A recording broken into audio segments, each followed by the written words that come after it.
Quan encara falten 2 dies perquè Rafa Nadal s'estreni a la pista central del Reial Club de Tenis Barcelona, el manacuri ha explicat en roda de premsa la il·lusió que li fa jugar al Barcelona Open Banco Sabadell.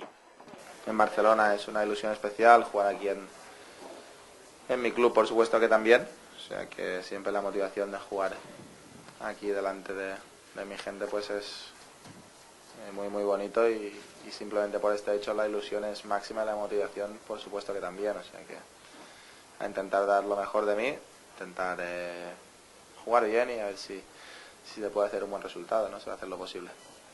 El tenista arriba a la capital catalana molt cansat després d'haver guanyat el màster a Monte Carlo, un fet que ajuda a donar-li solidesa en les primeres posicions del rànquing mundial. Ara està a Barcelona, una ciutat molt estimada per ell. Tot i que no es considera culer, el manacorí ha aprofitat per elogiar el bon joc dels homes de Guardiola. La presión que hace en el campo es realmente admirable, ¿no?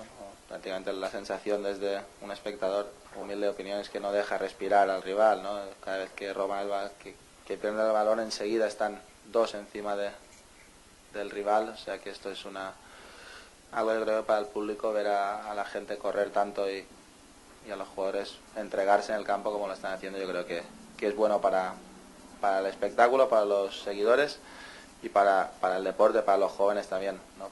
Serà la primera vegada que Rafa Nadal entri a la pista del club barceloní com a número 1 mundial.